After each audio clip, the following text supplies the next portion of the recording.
Hi guys, we are back, but this isn't the video that I said to you would be my next video. I was meant to be cleaning the Abarth today, but the great British weather has decided to rain all day. So you now find me under a very echoey, bit dodgy bridge, and I wanted to film a video for you nonetheless. So we are back today filming my very cheap Abarth 500 SS, which I revealed to you in my previous video. And can I just say thanks for all the views in that video.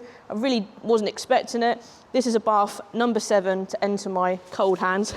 And you guys seem to love the car as much as I do. And you guys can also see past the flaws, or the many flaws this car has. And because of all the views and support that that video has got, I'm out here today in the freezing cold, in the wind, and we're going to bring to you another video on the Abarth. And today we're going to talk to you about everything that is wrong. So this could take a while. We're going to talk to you about everything that is wrong with my cheap Abarth. And obviously there are a few things wrong, because it was cheap. So yeah, let's get into it. Now obviously guys, it goes without saying, the first thing that is wrong with the exterior of the car, and that's what we're going to talk about first, is this car is still in desperate need of a wash. But I hope you guys don't blame me for getting all my camera gear potentially soaked, me soaked, all for the intentions of trying to film a car cleaning video for YouTube. So yeah, change your plan. But this will get a wash, hopefully next video, if it's dry, because it desperately needs it. So guys, in the previous video, when I revealed this car to you, I did gloss over a few of the things that are wrong with this car. So today we're gonna go more in detail, and I'm gonna try and say everything. So there is a list, quite a long list, everything that is wrong with this car. Starting off with the headlights. Both of the headlights are very foggy. You could be cheeky and just get a used set or a brand new set either side, but I think we'll try and save these by giving these a good old-fashioned polish, and it would surely make a difference to how they look now. Why is there a loud seagull? I hope you guys can't hear that. Give these a polish, get them nice and clear again, would be a nice free fix really. We also have a cracked number plate, which doesn't look aesthetically pleasing to the eye. Obviously the ARF letterings, or what remains of the Abarth word, is still on the car, and I'm glad in the comment section that people have also been calling my Abarth ARF, because that's literally what it says on the front of the car. So they need to go still. Also the grille, which is no longer really attached. I'm not sure if the clips are broken, I'm not sure why that doesn't want to stay on the car, but we need to figure that out. And also this front bumper has seen better days. We've got quite a lot of paint chipping here around this fog light. Got a big kind of scuff on the bottom here, probably easily done when someone's driven into a space and maybe hit it on the curb. So one of them things. It's an old car at the end of the day. And then these bumper canard spat things I really don't like, and they need to go as well. We've got the bumper is coming away from the car both sides, and apparently it's because the wheels are spacing on full lock. I think the wheels have been rubbing against the bumper. Obviously the car's not meant to do that.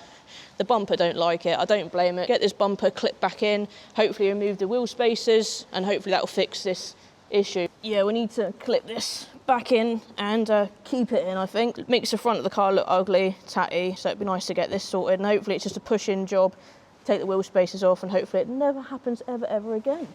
Spoke about the carbon additions in the recent upload as well, and I'm not too sure what to do, because I've got the carbon touches. I assume it's fake, but it looks quite nice. I especially like it around the door handle, but the pillar the other side, it has come unstuck. So I either take all the carbon bits off or get a carbon replacement for the other pillar, because obviously it looks awful. But I do quite like the addition, so let me know, should I take all the carbon off and keep it all off, or should I just replace the carbon pillar that I'm missing and we've got all the carbon bits all matching, stuck on the car as they should? Let me know in the comments below your thoughts. And of course guys, I am still extremely keen to take the badge off the wing either side and this 500 graphic. Previous owner did it, everyone's different, I'm just not a fan. So in the kind of clean-up, these definitely need to go, along with the ARF lettering at the front.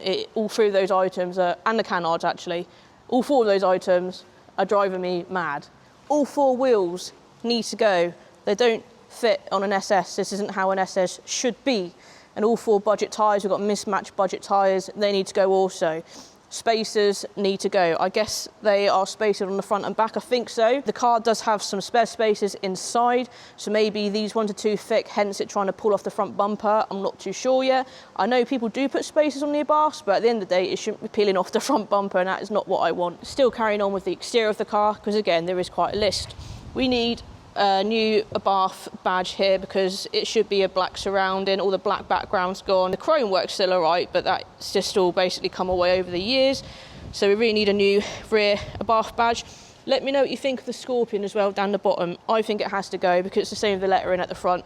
I'm just personally not a fan of it. So new rear badge for sure. Probably won't be cheap. Might be able to get a used one, but it definitely needs one. The SS lettering still good, and we'll definitely keep that on. Scorpion can also go. So the boot is closed, but we're still suffering with, well, now it's open. It's still got a rattle. Basically, it's not right. When the boot's closed, it should be closed and not rattle. So we also need to figure out if it's a alignment issue with the boot or a rubber or a sealing issue. But I'm sure, again, it's probably an easy fix. Just need to fix it. Oh, I still haven't managed to do the number plates bulbs yet. We still haven't got those both working. Oh, God, it's lovely and warm in here.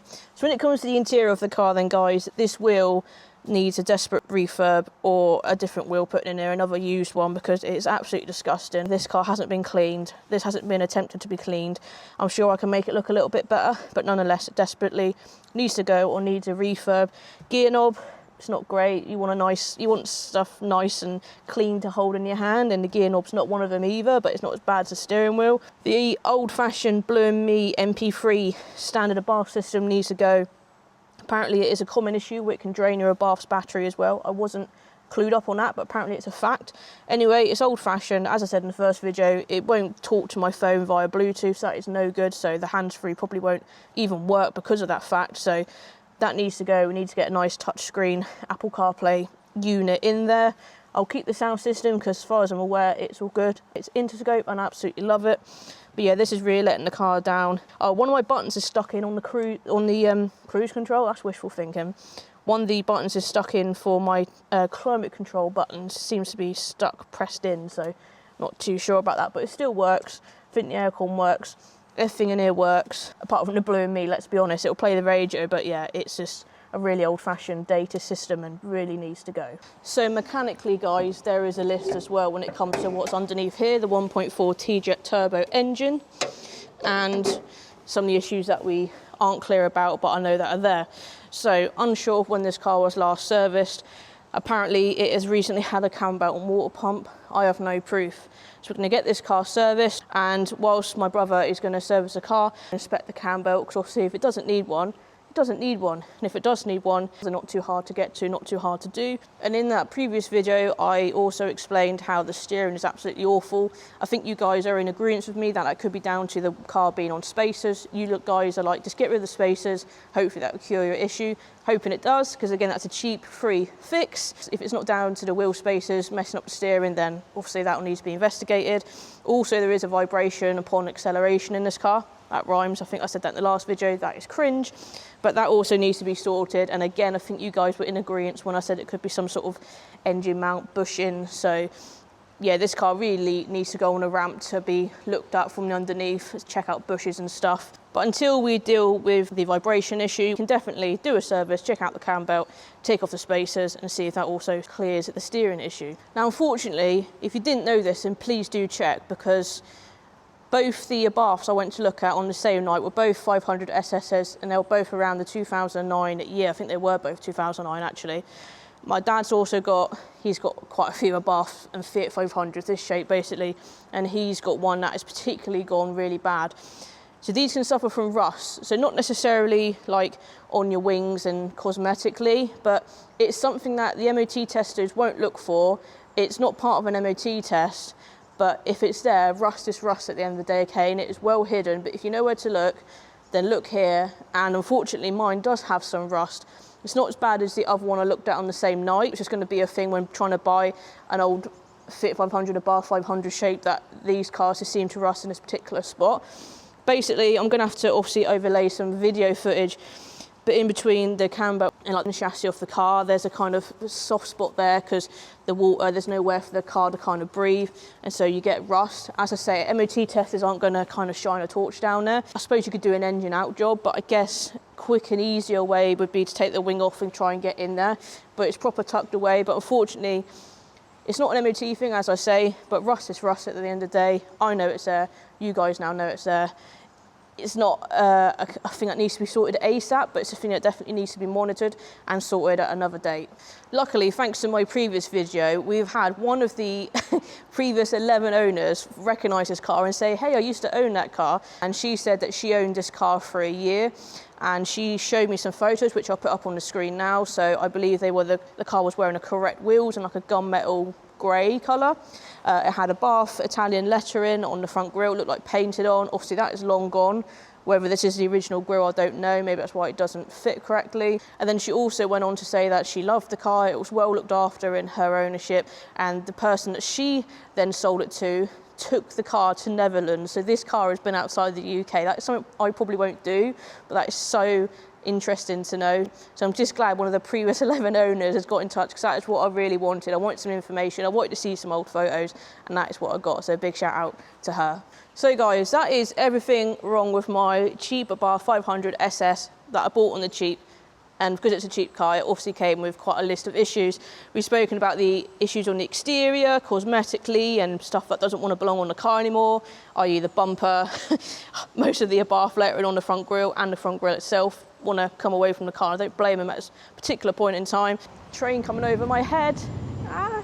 And we've also spoken about some of the issues wrong with the interior. Obviously, there's more issues with the exterior. And we've also spoken about the mechanical issues that I need to check and I want to investigate, basically. But I think you guys are all in agreement. This car still desperately needs to clean because the weather hasn't been on my side today, hence me filming this video under a bridge. A video on this car is a video on this car. Hopefully you guys won't be disappointed, because I think from the previous videos views, you guys just want to see me film this car, and that is exactly what I'm doing today. Hopefully next video the car can get the clean it desperately needs inside and out. And I believe this car to be straight and, I was going to say clean, not physically. I believe this car to be a nice straight car once all the muck and grime has come off the exterior, for example. Hopefully we can get this white paint looking really good. So hopefully that'll be the next video. If it's dry, that's all I ask for. Just be dry weather and I will clean this car. I'm not cleaning it today, but it is really important that we finally give this car a clean and we at least service it and check out the condition of the cam belts. I think you guys have to agree with me on that one. Let me know in the comments below what you think about all the things that are wrong with this car. Do you think they're that bad? Do you think they're not so bad? Anything that you spotted about the car? Any advice? And please get in the comments below. And like I say, the next video I bring to you in this car, hopefully we'll be giving it a much needed clean. But for now, thanks for bearing with me under the bridge, not cleaning this car again, which is so annoying. But thanks for watching this one, and I'll see you in another video. No doubt it'll be on this cheap project car, which is my Abarth 500 SS. Thanks for watching. I'll see you in another video.